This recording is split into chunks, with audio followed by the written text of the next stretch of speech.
Adriano em 2004 estava iniciando seu auge futebolístico, uma fase muito importante de sua carreira, porém nem tudo eram flores. Neste mesmo ano, ele teve uma perda que mudou sua vida por completo. Neste vídeo irei falar de quando um jogador transformou sua dor em superação e glória. Essa é a história de Adriano Imperador, um dos mais icônicos jogadores de futebol do Brasil das últimas décadas. Antes de começarmos, deixe seu like e se inscreva para ajudar o crescimento do canal.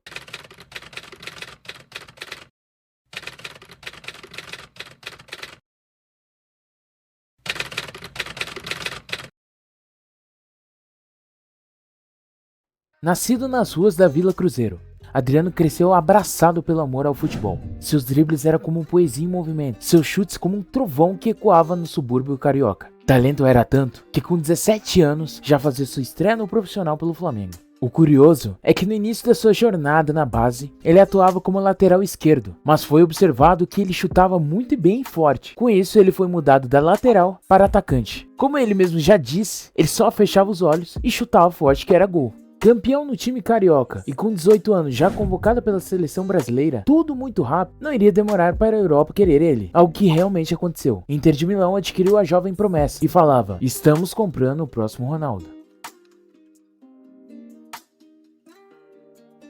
Em 2001, Adriano chegou na Internacional impressionando. Logo na sua estreia marcou um golaço contra Real Madrid, no troféu Santiago Bernabéu. Jogo esse que a Inter venceu por 2-1, começando com o pé direito. Porém, nessa primeira passagem foi o único gol que marcou. Nitidamente ele não estava preparado, ainda faltava lapidar. Com isso, foi escolhido para ser emprestado para a Fiorentina. Não teve muitos gols ali, mas com gols importantes, abriu os olhos de um time que iria mudá-lo como jogador, o Parma.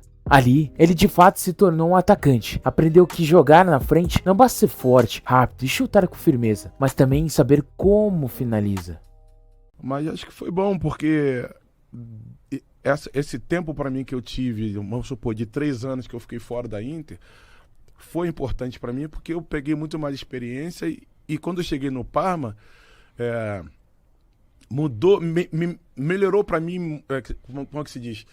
O meu futebol melhorou ainda mais, porque eu aprendi muito com o Prandelli, né, que já foi treinador da seleção da Itália. Ele viu essa deficiência em mim, né, que eu chegava perto do gol, não sabia colocar a bola, não sabia, entendeu? Então, quando acabava o treino, ele falava: tu não vai embora não, pode ficar. E aí ele cruzava, eu dominava a bola, ia de frente pro goleiro. No começo eu errava, depois eu fui acertando, ele foi me ensinando. Então o Parma para mim, não escola, só a Fiorentina, mas o Parma para mim foi tipo uma escola, entendeu? Em 2004 ele finalmente volta para o time que o levou para a Europa. E o auge finalmente chegou. Logo na primeira temporada, marcou 15 gols em 16 partidas disputadas, média de quase um gol por jogo. Com essas atuações, garantiu a vaga de titular absoluta no time de Milão e ficou conhecido pelo apelido de Adriano Imperador, fazendo alusão ao imperador romano Adriano. Marcado pela sua camisa 10, que também foi usada por Ronaldo Fenômeno, fazendo partidas exemplares. Ele foi convocado pela seleção brasileira para jogar a Copa América daquele ano. A seleção teve várias dificuldades durante o campeonato, mas foi possível chegar na final. Um confronto duro foi feito. Eram Brasil e Argentina em um verdadeiro clássico. O Adriano chegou naquela partida sendo artilheiro da Copa, mas muitos devem lembrar que naquele jogo, o Brasil perdia a partida de 2-1, e os argentinos estavam fazendo cera e batia quando conseguiam. Em um momento de sufoco, com uma bola lançada na área, apareceu a estrela de Adriano. Ele fazia um dos gols mais marcantes da história da seleção, conseguindo um empate onde ninguém mais esperava e consagrando campeão depois das cobranças de pênalti. Após essa grande glória, o Adriano volta para a Europa muito feliz, mas poucos dias depois, ele recebeu uma notícia que mudaria sua vida para sempre. Adriano enfrentou o golpe mais duro de sua vida, a perda de seu pai. O mundo desabou sobre seus ombros, deixando à deriva um mar de tristeza e incertezas.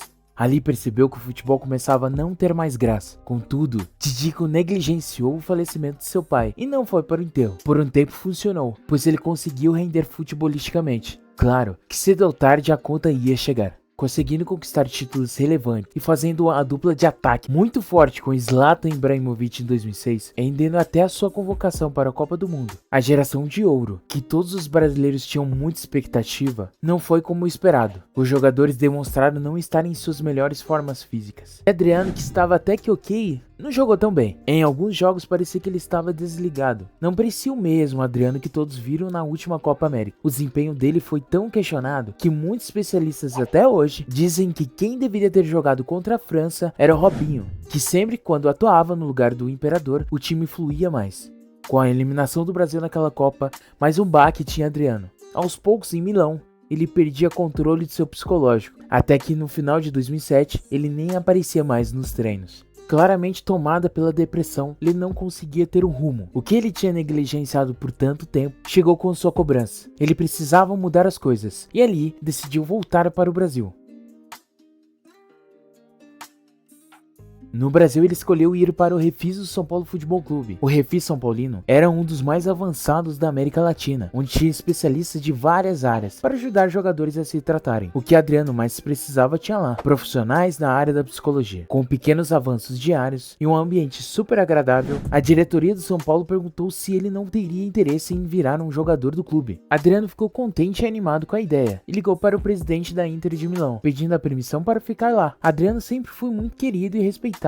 Foi aceito seu pedido, e ali ele faria parte do elenco do São Paulo por empréstimo. Foram 6 meses muito bons de 2008, conseguiram fazer uma campanha interessante na Libertadores, onde foram eliminados pelo Fluminense, nas quartas de finais da competição. Ele fez 17 gols em 6 meses. E teve várias partidas que ele conseguiu garantir vitórias para o tricolor. E até hoje ele é adorado pela torcida do São Paulo. Após essa passagem em São Paulo, ele voltou ao clube italiano, em que ele defendia. Teve um retorno em casa. Em maio de 2009, marcava a volta de Adriano no Flamengo. Não mais como um menino quando ele saiu, e sim uma estrela do futebol. Ele fez merecer o carinho dos torcedores, e ali renasceu para o futebol. Pegou um Flamengo que estava em baixa, e com a ajuda de Petkovic, levou a um título de Brasileirão, que o time não conquistava há 17 anos. Um sonho de menino que se tornava realidade. Dali, ele se tornou um dos maiores ídolos da história de um dos maiores clubes do Brasil.